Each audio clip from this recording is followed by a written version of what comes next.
Ambekan sik, Nduk. Iya, Mak, iya. Jan genjote nganti orek. Awong pancen semono akehe. Ngono ya, Mak. Iya. Nduk, ayo ora ana tembung kang luwih pertitis kejaba luwih dhisik.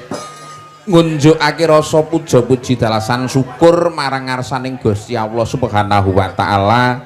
Gusti kang murbing dumadi. Iya, Mak, iya. Wah, ya merga apa nganti kelungguhan iki aku lan kowe isih pinaringan rahayu widodone ing sambikala. Ngono ya, Mak, iya. Teman dina iki, Nduk, aku lan kowe iki bisa nderekake para pepundhening keluarga besar Dian Rias Munggu. Hajate apa to, Mak, iki bengi iki? Anake tasakuran. Tasakuran babakan apa? Ya tasakuran nggone wis antuk nugrahaning Gusti wujuding kaluwihaning bab samu barang wae. Ngono. Ya. Wah, rumangsa aku nek Dian Rias Munggu ki wong aku ki ya ndak antara mangsa ki nyambet gaene karo panjenengane. Wong ora iso tempuk langsung ngono kuwi lho ndelalah ning lokasi ki ya mesti karo Dian Rias Munggu ngono. Iya. Jan prias larise kok ora umum lho rumangsaku. Iya, Mak, iya pancen lagi nemoni jaman kencana rukmi. Mula yen to dek ingi iki nyenengake sing nom-nom kanthi tasakuran ki campur sari. Tahun iki genti wayangan. Iya. Ki ya sing nom diaturi, sing tuwa ya dicaosi. Ngono ya, Nduk. Iya. Lan apa meneh nek jamane saiki wayangan ki pancen ora mung konsumsinya orang tua tok ki ya ora, ning ki ya konsumsine sing nom-nom juga. Ngono. Iya. Wong pancen 50% konten wayangan zaman saiki ki entertain kok, Nduk. Ngono ya, Mak. Iya. Wah, iki nganti singunen aku nyawang sindene. Bayo. Iki sing gedhi-gedhi iki dilumpuk ning gone sekulon kabeh.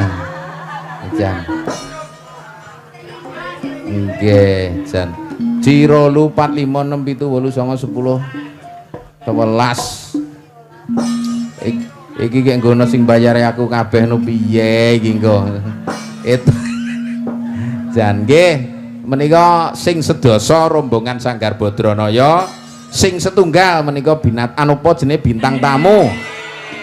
Kok kleru binatang tamu lho aku nggih.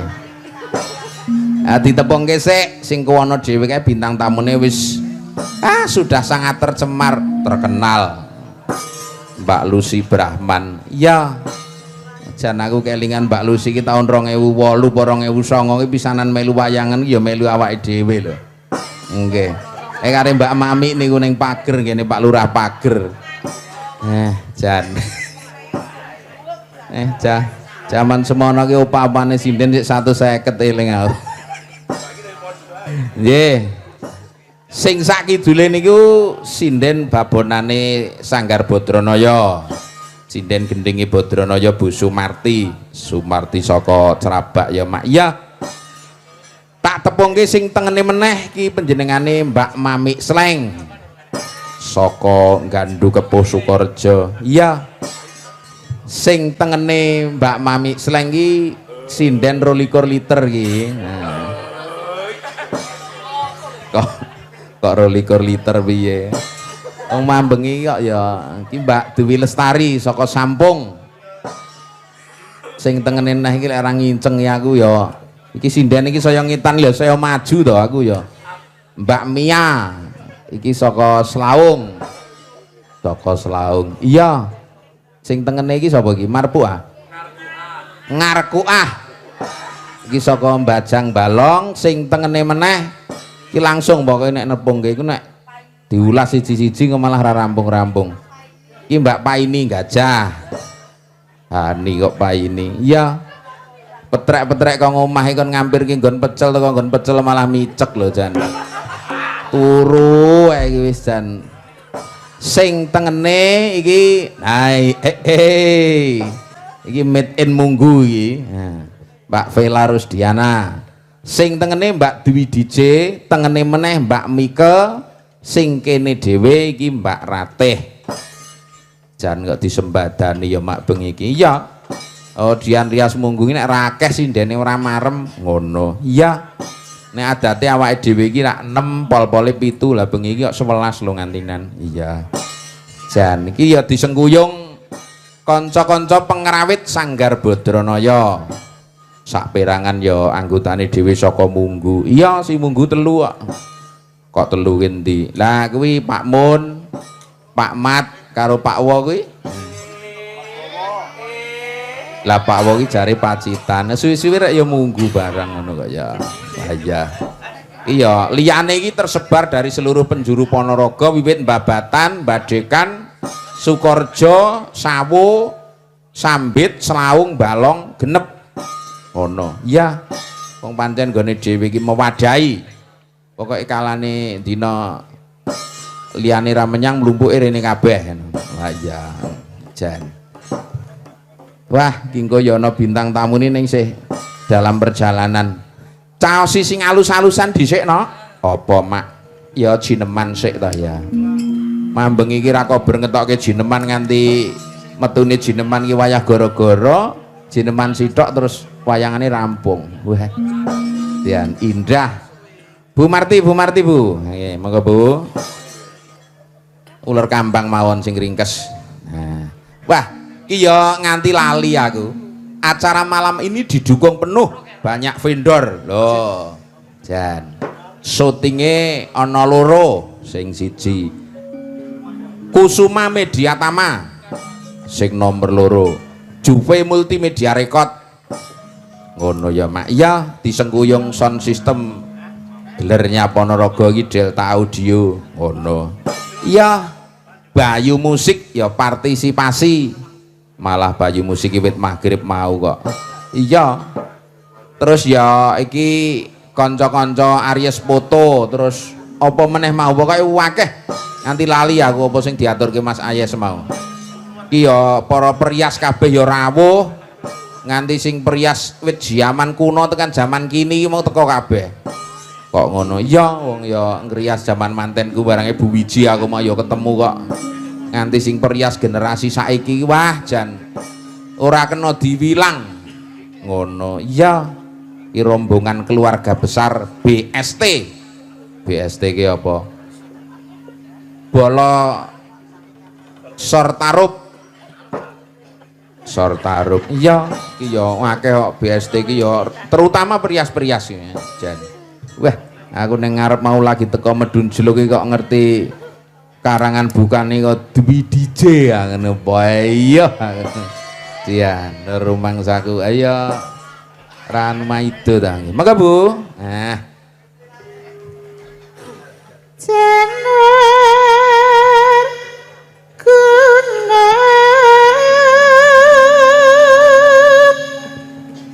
ukuran bunderepi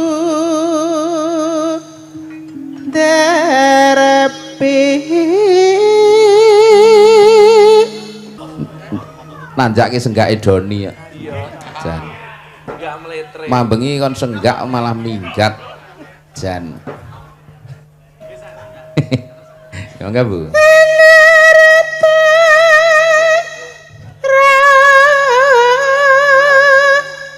Wayangan ki nek wis metu uler kambang ini wah wis dadi tombo marem ya Nduk. Iya. Ki nek wis uler kambange metu lagi engko sing keduberakan ki diaturke. Ono. Iya. Awas sinden semene akeh iki nek ra iki engko ora mung nembang tok ketok ana sing atraksi koprol barang nek iki genahe. Lah wajan semene akeh. Beda dengan tadi malam nek mambeng iki rasane ademe jan. Dia umum wayangan ning pudak sing nyuting iki bar nguyuh iki didelok kok ora eneng jare ngono jan.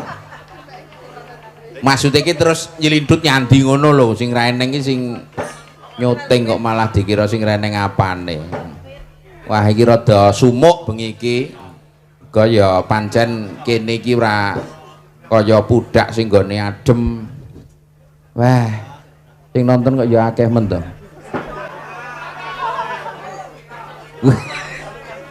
Lah ya kok ya akeh men iki mangan ndi. Waduh. Ana sing menek kayu barang ya. Iya. Nggih, jan matur nuwun. Bareng kersa berkahi kula sak kanca ingkang sowan wonten dalemipun Mas Dian Rias Munggu. Jan. Nggone nggih, nggone sik luas sok monggo saged rada ngetan ngoten nggih. Prayogi. Jan. Nanjake meneh. Bu Mami. Wah. Iki karo ngenteni Mas Jo, iki kali lenggah sik. Sinom Bu riyen Bu, sinom. Jan. Tanjake sing alus sik. Iki nek Mbak Lucy engko jumenenge lek ra karo Mas Jo karo anu ki ra ben horeg. Ning niki wong pun dianu pun dikuwayani ngesor niku dicor sik niku. Ayo ngerti nek sinden kuwi sing separo kelas berat kabeh kok mulane ra di kuwayane sing bakoh iki. Sinom Mbak Mami. Nggih. Duangu. Oh kok wedok kok suarane kaya tandak ludruk. Ndak benjing dalu lak tinggi kira swara. Nggih. Saking sesuk bengi iki akeh do mayang dadi ra kebagian wira swara. Sesuk ning ngendi ya, Mak? Balik ning Pulung neh sesuk iki. Ngalor ngetan meneh. Ngono. Iya. Ora pati adem wong munggung kono kok ya. Ning mergo ning lapangan mbok menawa ya dadi esis. Iya, Mbak Mami, monggo. Parijoto mawon. Ya. Pertitis nggon gue mirengke. Garingan. Iya Mas Tiawan. Ngombe sak gelas tambah secangkir tiwas digagas jebul kono ra mikir marakake kentir.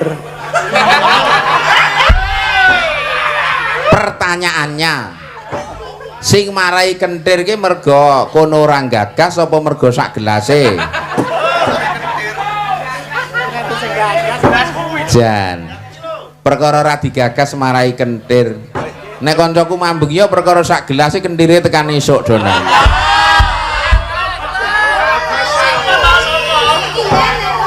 Awah.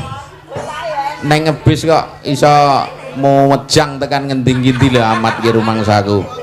Ngene jaman biyen ki isine mau ngawang-awang karo wong-wong ngono wae. Rumangsaku kaya madeg dalang pangruwatan. Jan. Dalang saka Bungur kuwi lho.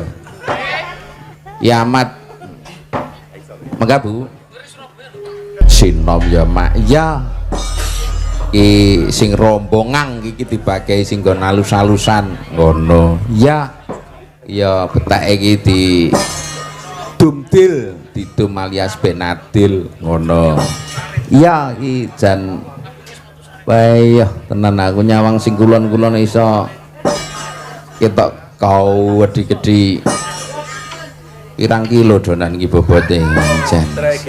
Wah, Nduk, apa Mak? Wulan iki ya isih dalam rangkaian wulan sura.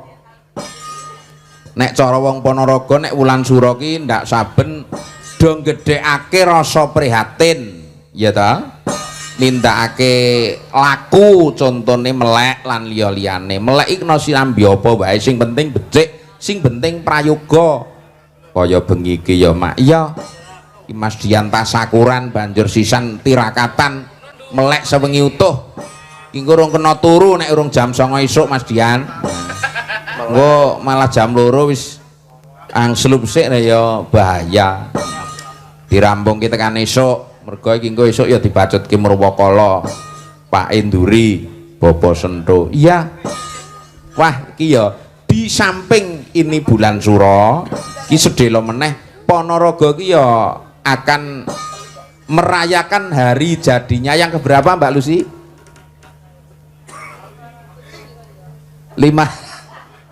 Ayo kono sing pegawe ra apal apa meneh aku kok ya. Wis pokoke ping 500 ping pinten ngoten Ponorogo nggih. 579. Menika dipunhitung saking tahun 1496.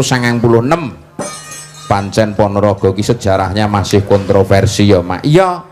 ketemune angka 1496 utawa 1486 kuwi saka Candra Sengkala kang ana watu gilang jroning pemakaman Bathara Katong kae nduk ngono iya ning nggone babat Sangkala utawa ning nggone apa kae naskah Bujangga Manik kae berdirinya Ponorogo ki malah antarane tahun 1520-an kacek 30 tahun karo sing saiki ya mak iya ning ya muga-muga sok ana panaliten kang luwih gumathok kang tundane para muda ki ora wuta marang babagan perkembangan sejarah kutane dhewe ngono iya bacotke yang 22 liter anu apa jenenge Mbak Dwi iya San sorry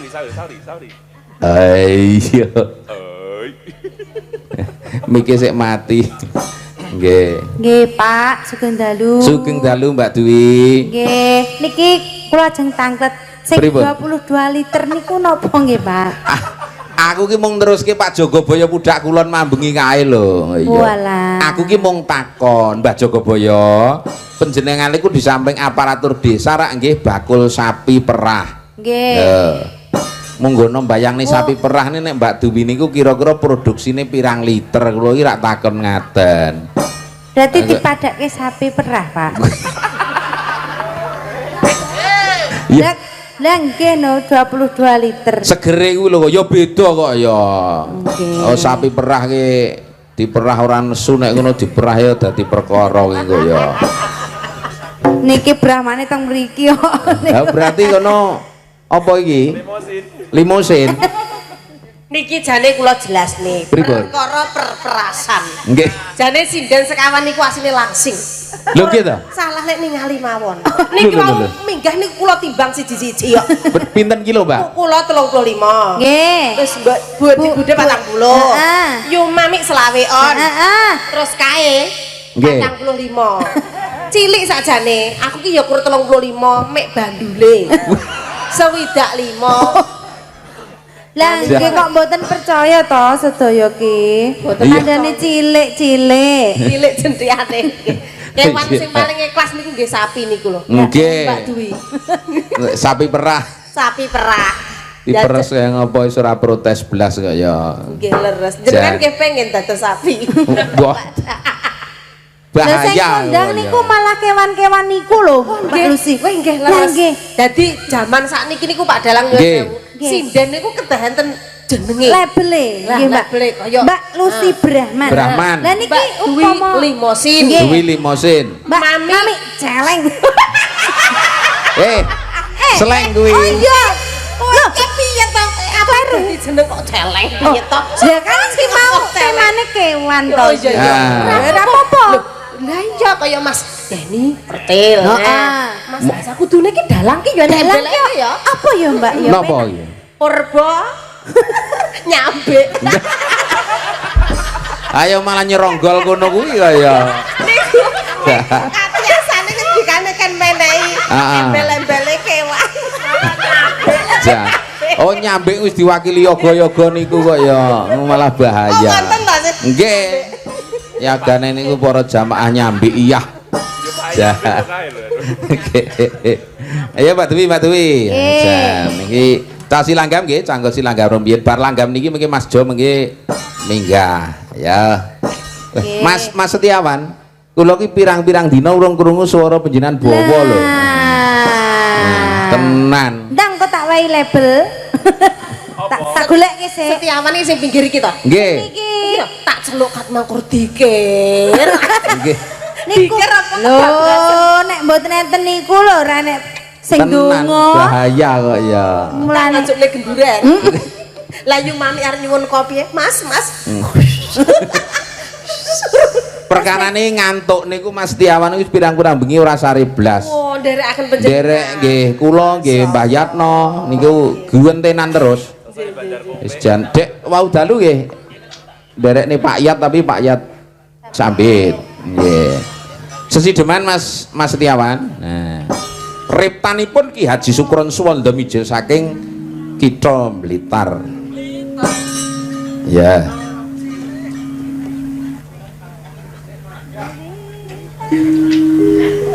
ya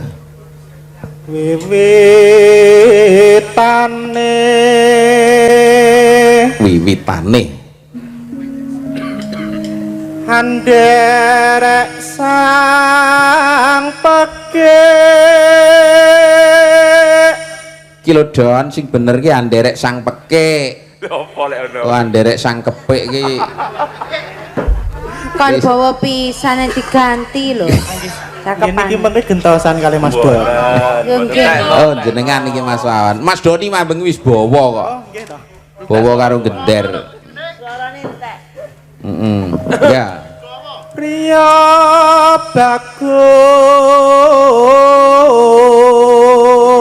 bagus kang ngolah budaya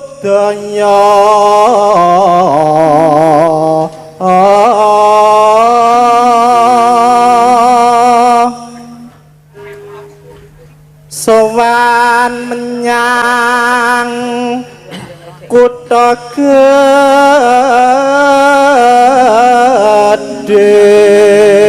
gedhe bawa iki kacek 1000 nek ra Setiawan ora jan niki mau sandale gesek sisian ngono Mas pun boten jan isuk ben mayang ning keraton nek sisian dadi guyon nek Titenono wan sampai Ngisi-ngisini ora. isin-isin. ya Bendoro Suara ki lek endah ora kok awake dhewe sing kesensem. Ucap iki nyuwara wedhus entek. ah melu senggak niki kok ya Ngeten niku sakit ada energi yang luar biasa lho Mas. Nggih. Nek mboten ngoten wedhuse mboten kesetrum. lah niku melu senggak wau ratih liwat niku lho wedhuse nyeluk lek ngoten kok Kok paham iki? Baleni. iya ya iya Mas bendera terus kayung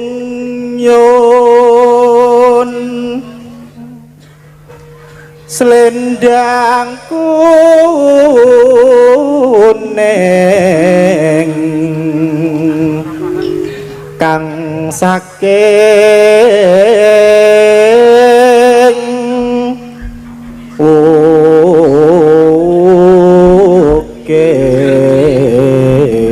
ukir swara kurang premana ning wasesa ngrum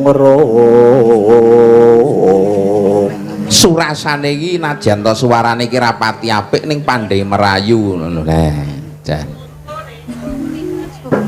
ngrum marang bendara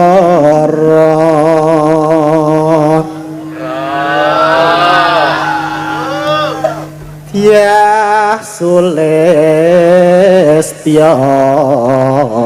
pijer ngincangake halis terus no sesideman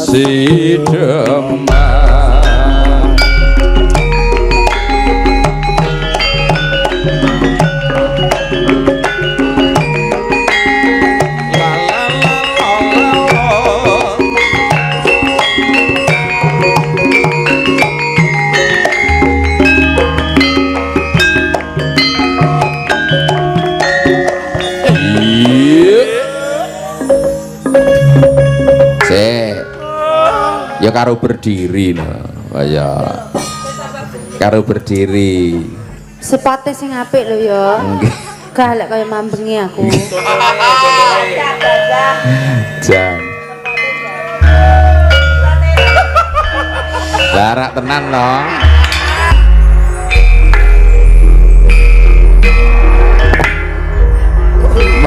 malah kaya metune wayang setanan lho Hop, Mas. ngerti wi perkarane Pripun? sing balung rung mok paringi sajae Rolikur liter niku wau.